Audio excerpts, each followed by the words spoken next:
और अब अंतिम खबर। बिहार में जब से नीतीश और तेजस्वी की महागठबंधन सरकार बनी है, तब से रोजाना एक बड़ा मुद्दा उभर कर सामने आता है। युवाओं को सरकार से बड़ी उम्मीदें हैं, लेकिन इस बीच बिहार के मंत्री ने एक ऐसा बयान दे दिया जो युवाओं को निराश कर सकता है।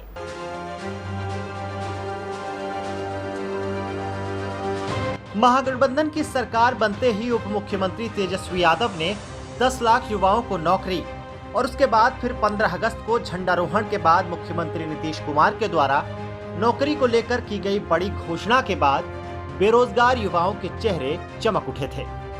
बिहार के युवाओं को सरकार से बड़ी उम्मीद थी कि जल्द ही उन्हें रोजगार के अवसर प्रदान किए जाएंगे, उनकी नौकरी लग जाएगी। लेकिन इस बीच सरकार के शिक्षा मंत्री का रोजगार को लेकर दिया गया बयान युवाओं के लिए तगड़ा झटका साबित हो रहा है। दरअसल मीडिया से बात करते हुए महागठबंधन सरकार के शिक्षा मंत्री चंद्रशेखर ने कहा है कि नौकरी देने में अभी महीनों का वक्त लगेगा। वहीं राज्य में शिक्षकों की भर्ती के सवाल पर शिक्षा मंत्री भड़क गए और कहा कि बहाली की प्रक्रिया में भी देरी होगी। शिक्षा मंत्री प्रोफेसर चंद्रशेखर पटना में पत्रकारों से बात कर रहे थे।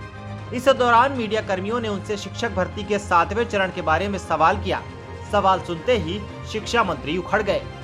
बिहार में शिक्षकों की बहाली के सवाल का जवाब देने के बदले मंत्री जी केंद्र सरकार पर निशाना साधने लगे। नौकरी और शिक्षक भर्ती बहाली के सवाल पर उखड़े शिक्षा मंत्री ने केंद्र सरकार पर निशाना साधना शुरू कर दिया। चंद्रशेखर ने कहा कि हमसे पहले चौड़ी छाती वाले लोगों से पूछिए कि जो देश में 16 करोड़ नौकरी देने का वादा कर रहे थे। पूछे गए सवाल का जवाब देने के बदले शिक्षा मंत्री ने कहा कि 16 करोड़ बहाली जो दिल्ली से होनी थी, पहले सब लोग मिलकर उसे खोजिए, फिर हमसे बात कीजिए।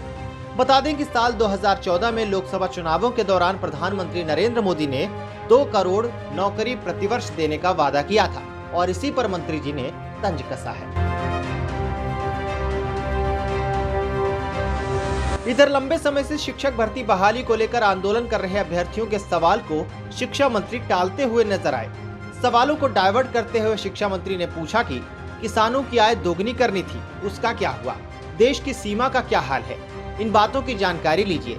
इसी क्रम में शिक्षा मंत्री ने कहा कि लाखों बहाली होनी है, इसमें महीनों लग सकते हैं, कोई बड़ी बात नहीं है।